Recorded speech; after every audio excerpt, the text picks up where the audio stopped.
जय श्री जगन्नाथ जी। जय श्री जगन्नाथ जी। जय श्री जगन्नाथ जी। जय श्री जगन्नाथ जी। प्रभु जगन्नाथ जी की। प्रभु जगन्नाथ जी की।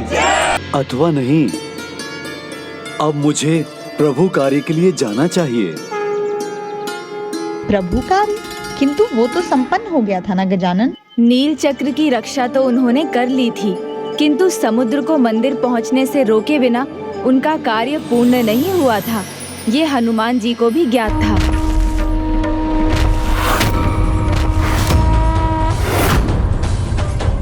किंतु सागर तो अपने प्रयोजन में स्थिर थे। वो तो तीव्र गति से मंदिर की ओर बढ़ रहे थे। किंतु जब स्वयं संकट मोचन हनुमान मंदिर की रक्षा में थे, तो वहां भला कैसा संकट।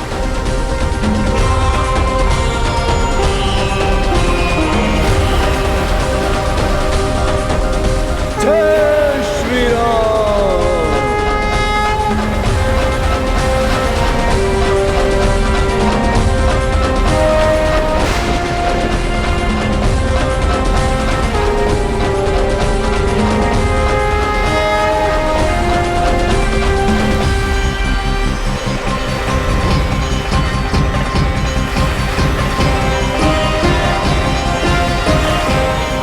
संसार में किसी भी कार्य को संपन्न करने के लिए राम नाम ही पर्याप्त है। इसलिए आप फिर आगे बढ़ने का साहस मत कीजिएगा।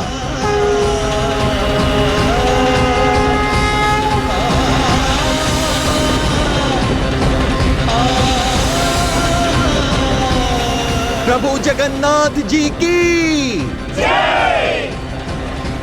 अब समुद्र आगे नहीं बढ़ रहे हैं, तो मैं शीघ्र जाकर प्रभु की आराधना और उनके दर्शन कराता हूँ।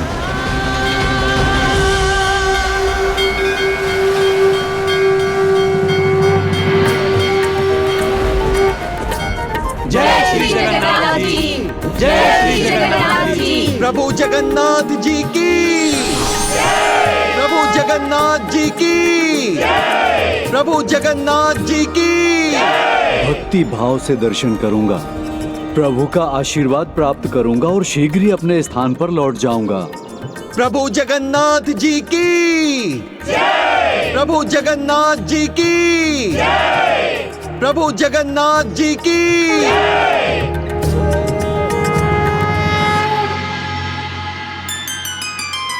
अधिक समय मत लगाना यहाँ, पादुकाएं मूल्यवान हैं। कहीं चोरी हो गई तो? प्रभु दर्शन में समय तो लगेगा ना। शांत रहिए और पूजा करने दीजिए। चलो भी, अब हो गई पूजा, भीड़ भी बढ़ रही है। विचित्र है ये भक्त, इसके मन में पादुकाओं का ही ध्यान है। चलो अब हो गई पूजा। शांत रहना तो आपके स्वभाव में ही नहीं है। पता नहीं किस खूंटे से गठबंधन कर दिया पिताजी ने मेरा। पूजा तक शांति से नहीं करने देते। चलिए। पता नहीं इतनी देर में कोई और मेरी पादुकाएं पहन कर ना चला गया हो। भगवान के मंदिर में ऐसा मोह, ये उचित नहीं। इसे तो रोकना होगा मुझे।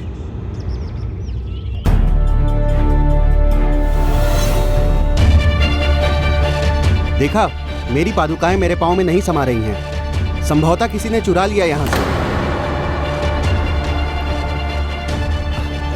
ये भी नहीं है। व्यर्थ ही पूजा के समय में इतना समय नष्ट हो गया और मेरी नई पादुकाएं भी चोरी हो गई। देखा, ये पादुकाएं मेरी नहीं हैं। संभवतः बदल दिया किसी ने इन्हें। ये भी नहीं है। शीघ्रता करने को कहा था मैंने, तुमने एक बात नहीं मानी मेरी। कोई और ले गया मेरी पादुकाएं। वस्तुओं का कैसा मोह आज है कल नहीं रहेगी। निर्माण मोहा जित्संग दोषा अध्यात्म नित्या विनिवृत्त कामा द्वैर विमुक्ता सुख दुख संज्ञय गच्छन्ते मूढ़ा पदम वयम तथा। अर्थात जो मान और मोह से निवृत्त हो गए हैं, जिन्होंने संग दोष को जीत लिया, जो अध्यात्म में स्थित हैं, जिनकी कामनाएं मिट चुकी हैं और जो सुख दुख नामक द्वंद्वों से विमुक्त हो चुके हैं, वो उच्च पद को प्राप्त करते हैं। और वो यही संभव है इसलिए यहाँ तो वो पुण्य मिलता है जो सदा साथ रहता है, जिसे कोई भी चोरी नहीं कर सकता। उसमें ध्यान लगाना चाहिए। धन्यवाद ब्राह्मण देवता, आपने मेरी आंखें खोल दी। मुझे मेरी भूल समझ आ गई। पादुकाओं में ही ध्यान लगा रहा और इनके मुंह में मैं प्रभु के दर्शन भी नहीं कर पाया। हम अभी भीतर जाकर उचित प्रकार से दर्शन करके आते हैं। अब मैं भी दर्शन करता हूँ।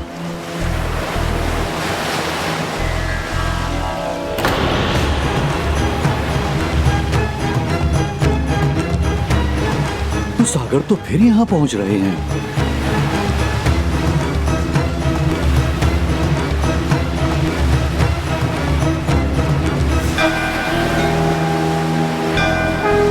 जय श्री राम।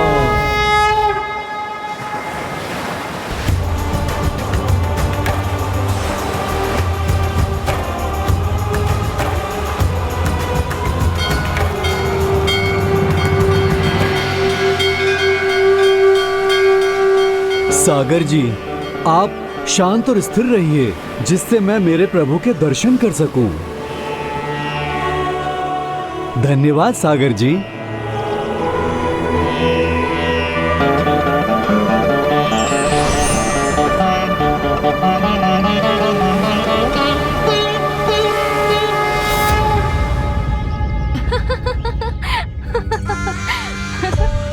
तुम प्रभु से क्या मांग रही हो बहन?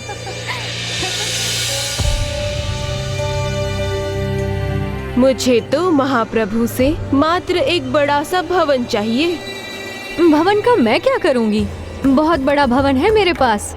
मुझे तो सुमित्रा जैसे मूल्यवान आभूषण चाहिए। सुभद्रा से अच्छे आभूषण है मेरे पास। मुझे तो प्रभु से सिर्फ संतान चाहिए। ये मंदिर में प्रभु के दर्शन के लिए ये आपस में वाक युद्ध के लिए आई हैं।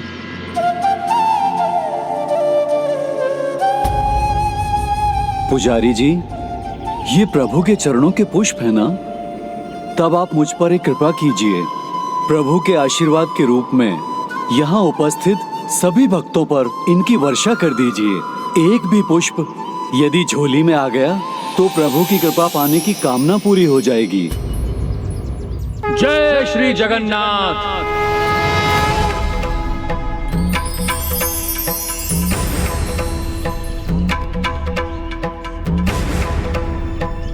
लो, हमें तो पुष्प दिया ही नहीं भगवान ने।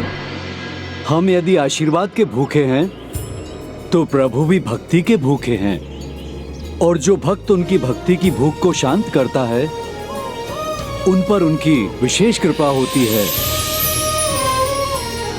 किंतु आपने क्या किया? आई तो थी भक्ति और दर्शन करने के लिए, और उसके स्थान पर आप अन्य बातों में उलझी रहीं। इसीलिए तो आप प्रभु की विशेष कृपा से वंचित रह गईं। कामनाओं का कोई भी अंत नहीं। यदि हम ईश्वर को कुछ कहते हैं तो हमें भी उनकी सुननी चाहिए। जब आप सब लोग प्रभु की बात ही नहीं सुन सकती तो आशीर्वाद की कामना कैसे कर सकती हैं?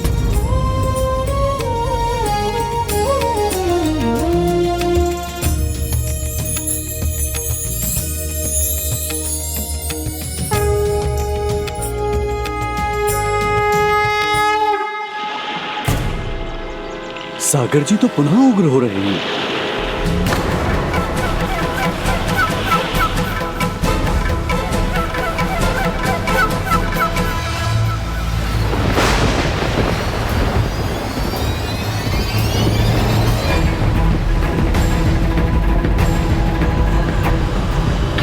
समुद्र जी, मैं अभी तक एक बार भी प्रभु के दर्शन नहीं कर सका।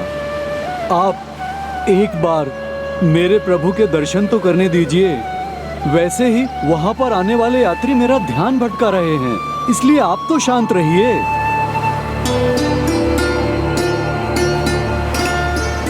इस बार प्रभु के दर्शन अवश्य करूंगा मैं। पुजारी जी, धन बहुत है मेरे पास, उसमें से मैं आपको भी दूंगा। बस मेरे अस्वस्थ पिताजी के लिए मोक्ष के द्वार खोल दीजिए। ये कम है तो मेरे भवन आइए, मैं आपको धन से तोल दूंगा, किंतु आपको मेरे पिताजी को सरलता से मोक्ष दिलाना है। कैसी मूर्खता है ये? धन देकर पिता के लिए मोक्ष मोल लेना चाहता है ये? ये लीजिए पुजारी जी, स्वर्ण का अमूल्य हार है, किंतु कुछ कीजिए। मेरे पिताजी को कुछ हो उसके पहले आप प्रभु की पूजा करके इनके लिए स्वर्ग के द्वार खोल दीजिए। जहां प्राणवायु की आवश्यकता है वहां धन का कोई लाभ नहीं। कितना भी धन दे दो, ना तो तुम अपने पिता के लिए अधिक सांस मोल ले सकते हो और ना ही उन्हें मोक्ष दिलवा सकते हो। बस मोक्ष पाने का तो एक ही उपाय है, वो है भक्ति। भक्ति ही प्राणवायु है। यदि आप हृदय में भक्ति रखकर प्रभु का नाम लेंगे तो हृदय में प्राणवायु का भी संचार होगा। हरि ओम, हरि ओम, हरि ओम, हरि ओम।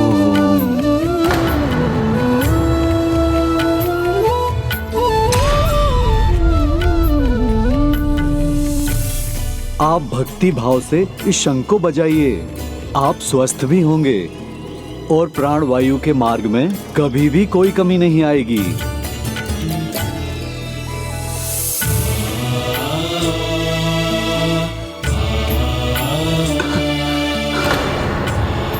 आप प्रभु जगन्नाथ जी का नाम लेकर बजाइए, अवश्य बजेगा। जय प्रभु जगन्नाथ जी।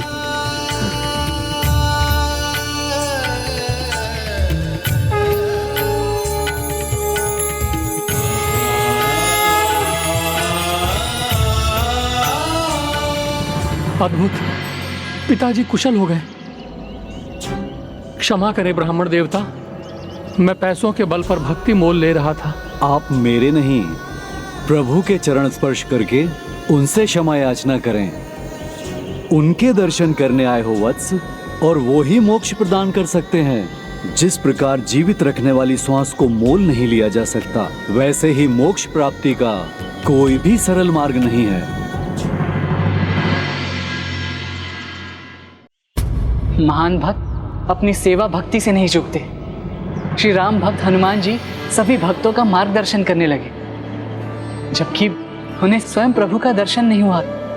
यही तो उनकी महानता है, जिनके सामने हम सभी नतमस्तक हैं। और जिस प्रकार वो सभी को ज्ञान प्रदान कर रहे थे, उससे कुछ महान होने वाला था। महाभक्त हनुमान जी ने ये सुनिश्चित कर दिया था कि उस दिन से कोई भी भक्त प्रभु के मंदिर आए तो वो बिना किसी भटकाव के सच्ची भक्ति के साथ वहाँ पहुँचे। किंतु ये कैसे किया उन्होंने?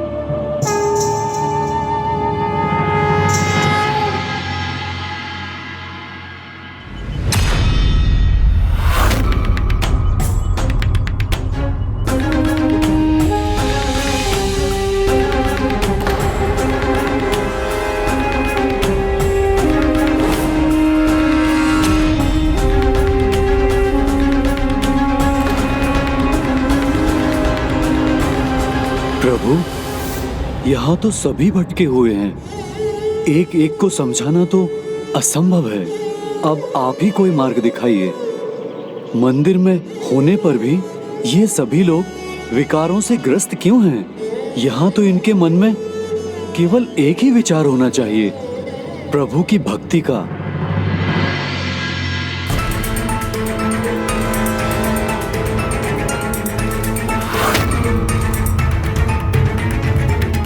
कामदेव, यहाँ जो घट रहा है तो उसके पीछे कामदेव ही हैं।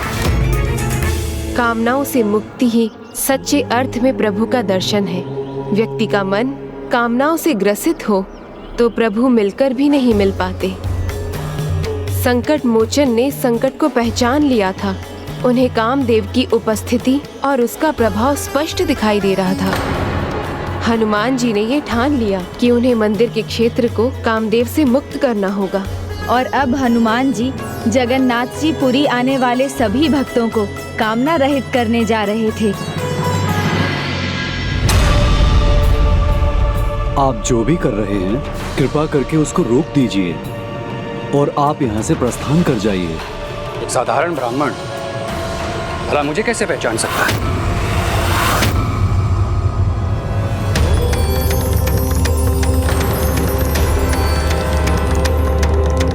ये सब क्या है?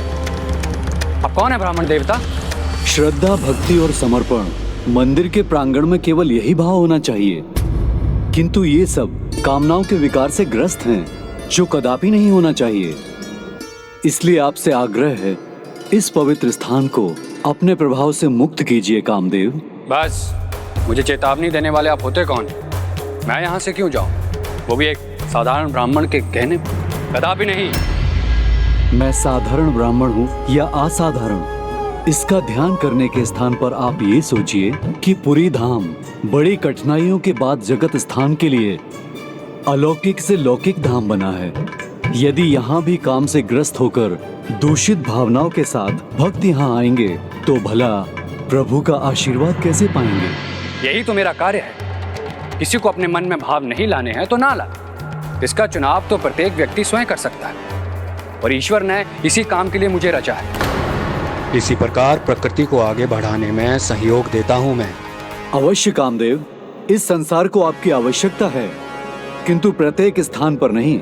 ये तो मंदिर है, अर्थात इच्छाओं और कामनाओं से दूर एक ऐसा स्थान जहाँ केवल भगवान का वास होता है। आपने सर्वथा उचित कहा हनुमान जी। मुझसे भूल हो गई। मैं भूल गया था कि भक्ति भाव से बड़ा कोई भाव नहीं। एक भक्त को मंदिर में भक्ति के अतिरिक्त और किसी भाव के साथ नहीं जाना चाहिए।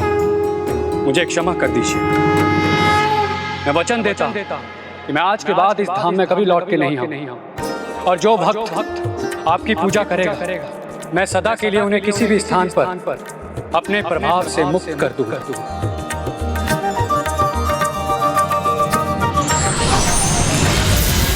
प्रभु जगन्नाथ जी की जय। प्रभु जगन्नाथ जी की जय। प्रभु जगन्नाथ जी की। ये मेरे मन में किस प्रकार का भाव आ रहा था? मैं तो यहाँ प्रभु दर्शन के लिए आया हूँ। प्रभु जगन्नाथ जी की जय।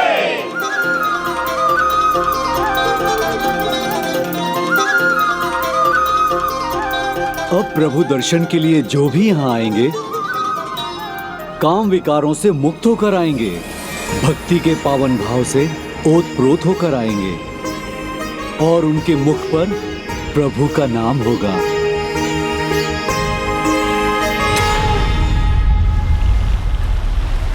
मुझे सागर जी को रोकने फिर जाना होगा।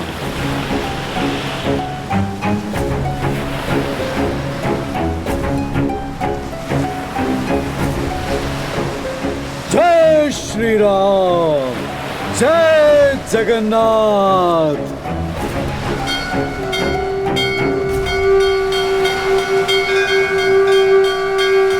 अब मैं पीछे मुड़कर ही नहीं देखूंगा, अन्यथा फिर मुझे प्रभु के दर्शन की प्रबल इच्छा होगी। मैं प्रभु के मंदिर जाने से स्वयं को रोक नहीं सकूंगा। प्रभु जगन्नाथ जी की जय। प्रभु जगन्नाथ जी की जय। प्रभु जगन्नाथ। प्रभु, इस भक्त का मन नहीं मानता। रह रहकर आपके दर्शन करने की इच्छा से विचलित हो रहा हूं मैं, और इधर ये समुद्र जी जो हैं वो अवसर मिलते ही तूफान खड़ा कर देते हैं।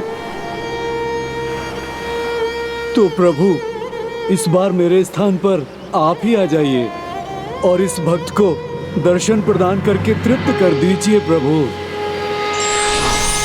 प्रभु प्रभु मुझे दर्शन दीजिए, दर्शन दीजिए मुझे प्रभु। प्रभु प्रभु मुझे दर्शन दीजिए, दर्शन दीजिए मुझे प्रभु।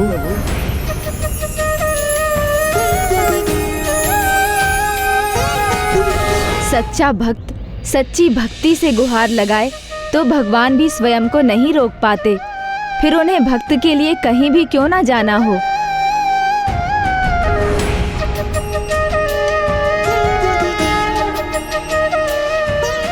प्रणाम प्रभु, आपके दर्शन पाकर मैं कृतार्थ हुआ।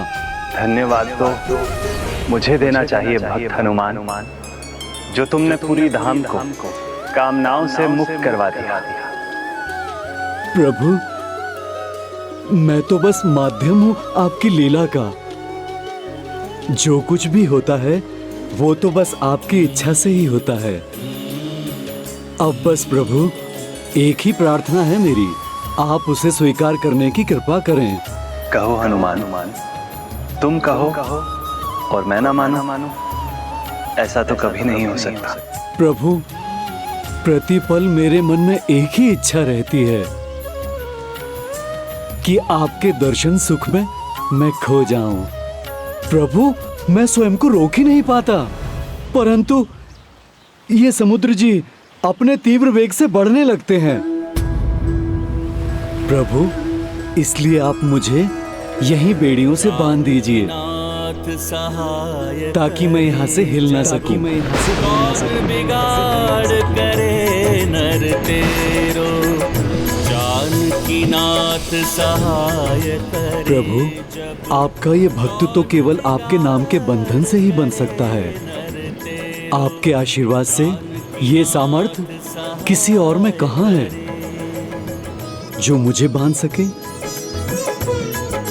प्रभु, ये मेरे कर्तव्य के लिए आवश्यक है। प्रभु, आप अपने इस भक्त की ये छोटी सी इच्छा तो पूर्ण कर दीजिए।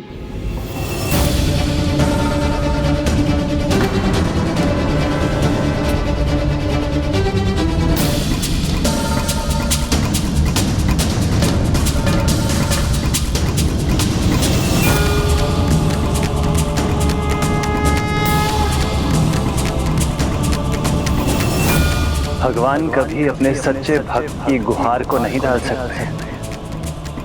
उचित है, तुम जैसा चाहते हो मैं वैसा ही करूंगा।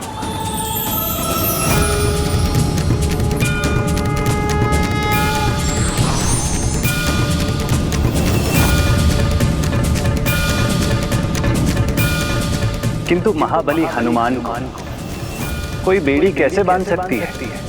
प्रभु, यदि आप बंधन में बांधेंगे तो एक साधारण सा धागा ही पर्याप्त है। बस आप प्रभु उस पर राम नाम लिख दीजिए।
धन्यवाद प्रभु।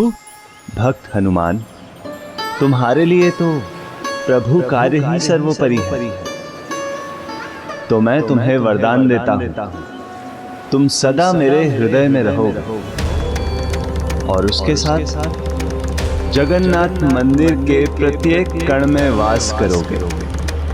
तुम्हारे इस रूप को बेड़ी हनुमान के नाम से जाना जाएगा। तुम्हारे इस रूप को बेड़ी हनुमान के नाम से जाना जाएगा।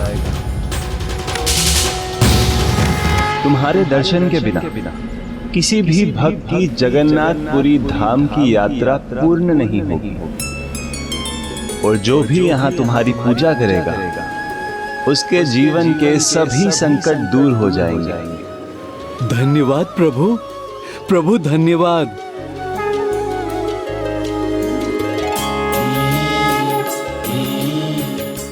प्रभु, किंतु मुझे आपसे कुछ और भी चाहिए। यदि आपकी आज्ञा हो तो मैं मांग लूं? प्रभु, समुद्रदेव बार बार आगे बढ़कर आपके पावन चरणों को ही स्पर्श करने का प्रयास कर रहे हैं। प्रभु, आप इनकी इच्छा पूर्ण करने की कृपा करें।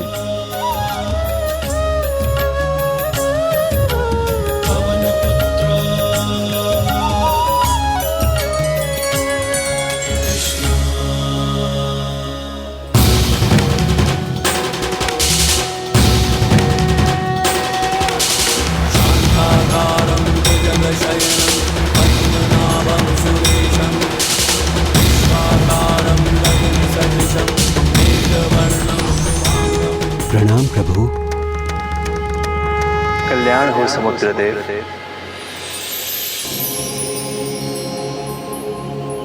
मैं घोषणा करता हूं, संपूर्ण पूरी धाम मेरा ही है। इसलिए यदि कोई मेरे मंदिर तक ना भी पहुंच सके तो भी यहाँ आपके तट की मिट्टी के स्पर्श मात्र से वो मेरा आशीष प्राप्त कर सकता है। इस मिट्टी का स्पर्श मेरे चरण स्पर्श के समान ही होगा। धन्य हो गया प्रभु, आज मैं धन्य हो गया।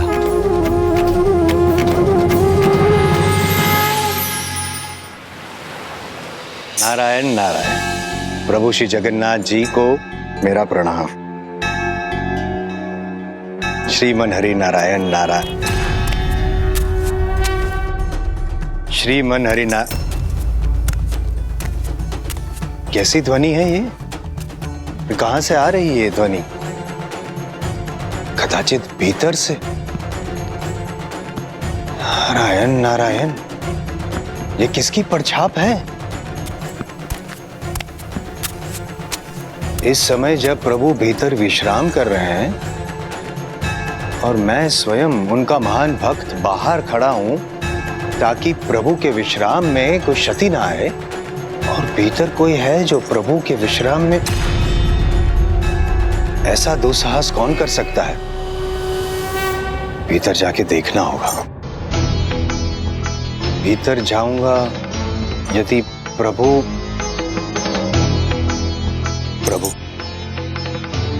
मुझे क्षमा कीजिए, मैं भीतर आ रहा हूं प्रभु।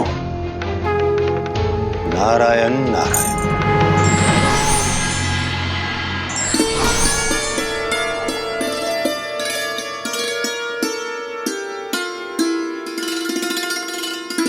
प्रणाम बहन सुभद्रा और भैया बलभद्र सो रहे हैं, उनकी निद्रा भंग नहीं होनी चाहिए, अन्यथा दाऊ का क्रोध तो आप जानते ही हैं। हाँ, वो तो मैं जानता हूं, किंतु मैं ये जान नहीं पाया कि आपका विश्राम का समय है और आप ऐसे टहल क्यों रहे? क्या बताऊं, लंबी कथा है और बहुत बड़ी व्यथा है। जगत के नाथ को व्यथा? संसार की पीड़ा हरने वाले? ये कैसे संभव है? प्रभु, मैं तो आपका अनन्य भक्त हूं, आप मुझसे तो कह ही सकते हैं। तो कान लगाकर सुनने का प्रयास कीजिए।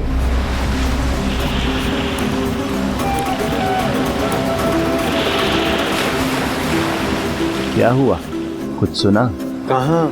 सागर तरंगों की ध्वनि इतनी तीव्र है कि कुछ सुनाई नहीं दे रहा। अब समझ में आया कि मैं क्यों नहीं सो रहा। दिन भर के क्रियाकलाप के बाद जब मैं विश्राम करने जाता हूं तो सागर की तरंगों की यह ध्वनि मुझे सोने ही नहीं देती। इतना ही नहीं, देवी लक्ष्मी के साथ शांति से बैठने का अवसर भी प्राप्त नहीं होता मुझे। आज तक तो मैं धीरज रख के ये सब सहता रहा, किंतु आज लगता है मुझसे बहुत बड़ी भूल हो गई।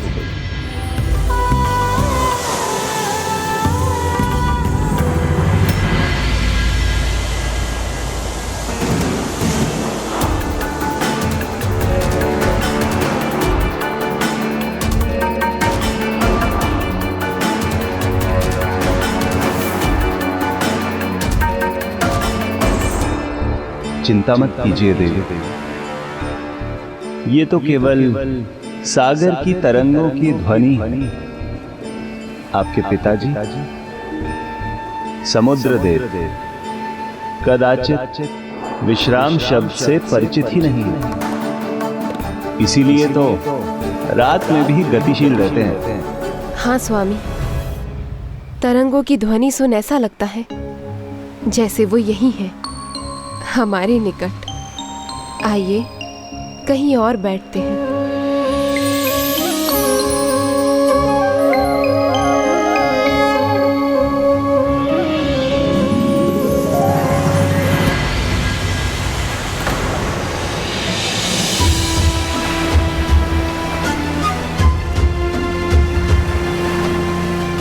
स्वामी इस स्वर से विचलित हो रहे हैं। रात्रि में विश्राम के समय भी समुद्र देव विश्राम के साथ अपनी नासिका को विश्राम ही नहीं दे रहे।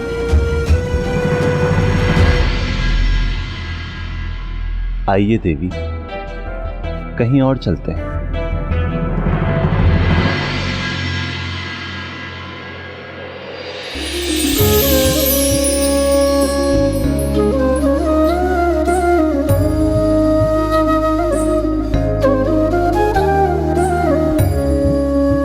मंदिर के प्रांगण में सागर से सबसे दूर है ये स्थान। कदाचित आपको आपके पिताश्री समुद्रदेव की उपस्थिति का आभास नहीं होगा यहां।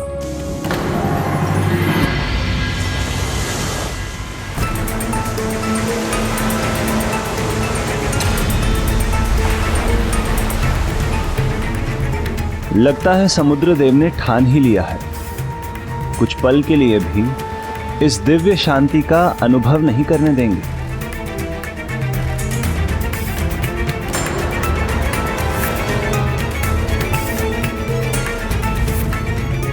देवी, मेरा ये अर्थ नहीं था। नहीं स्वामी, इस समय आपके कुछ भी कहने का कोई अर्थ नहीं।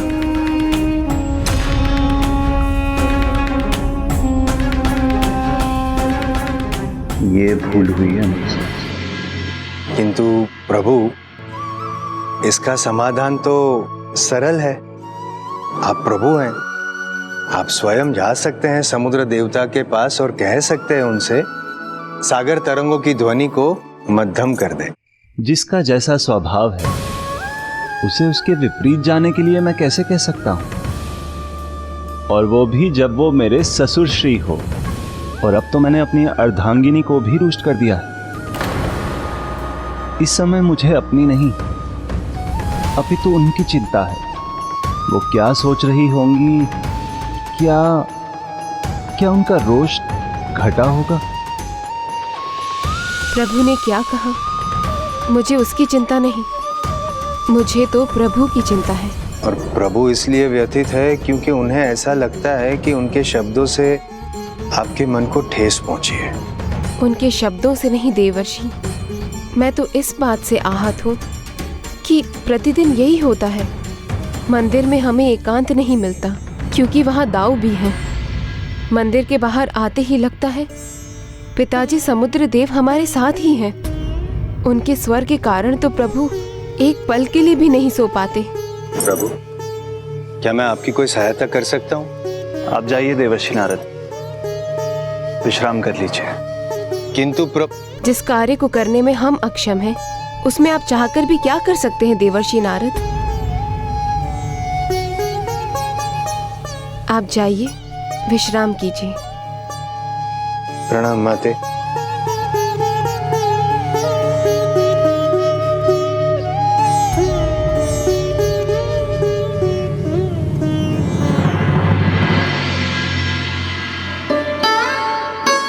सत्य, इतनी ध्वनि में प्रभु कैसे सो पाएंगे?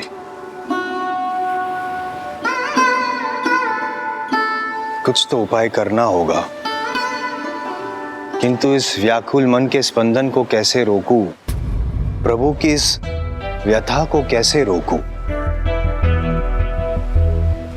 यदि मैं महाबली हनुमान होता तो अपनी एक ही हुंकार से जैसे उनके तरंगों को रोका था, वैसे ही सागर देव को शांत कर देता।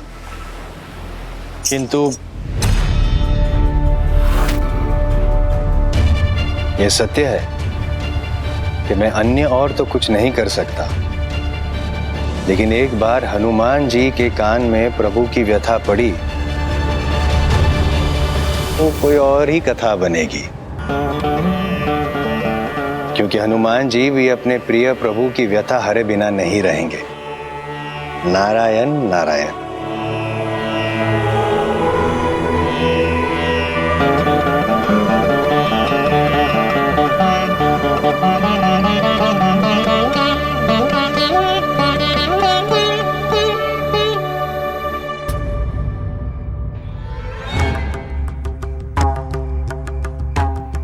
क्या हुआ देवर्षि?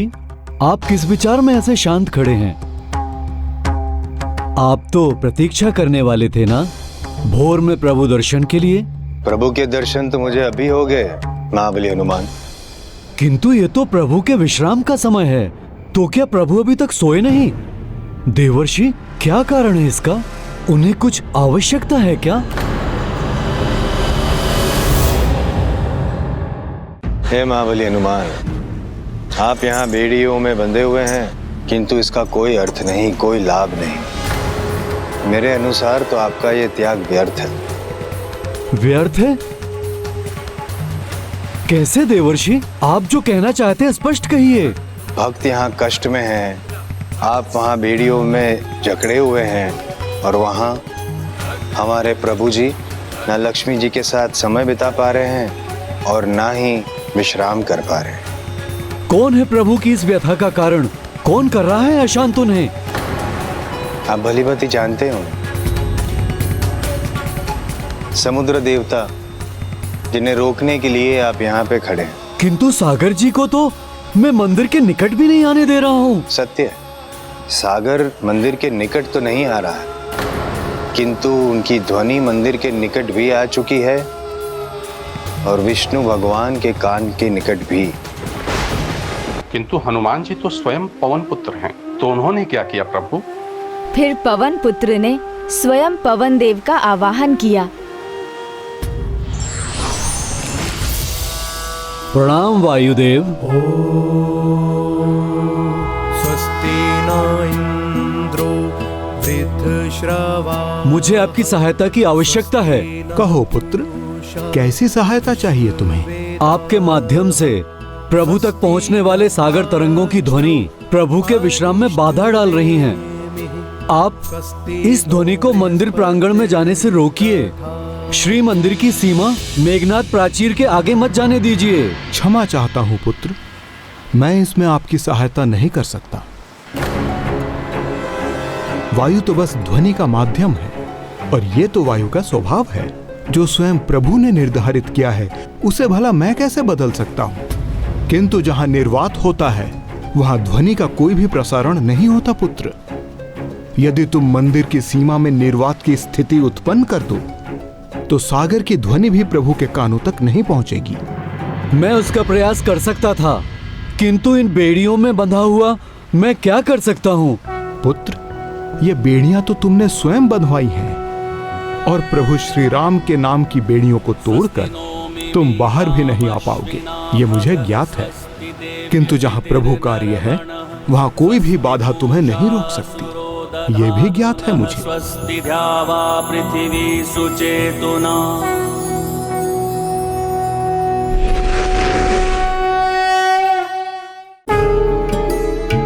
हनुमान जी, कोई उपाय तो सोचिए।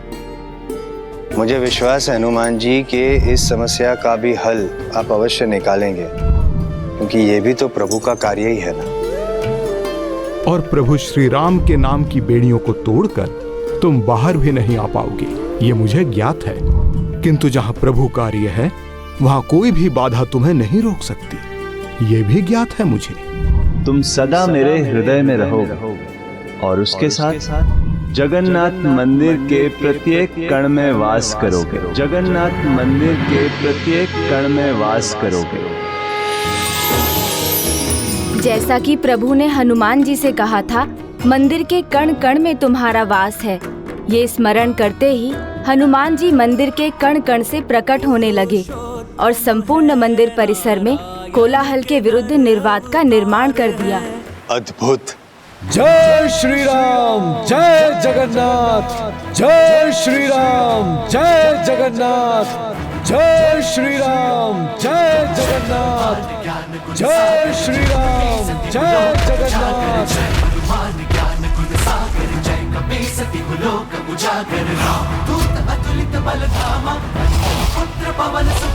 हनुमान जी क्या करने जा रहे थे गणेश जी? मंदिर प्रांगण में निर्वात की स्थिति उत्पन्न करने में क्या वो सफल हो पाए?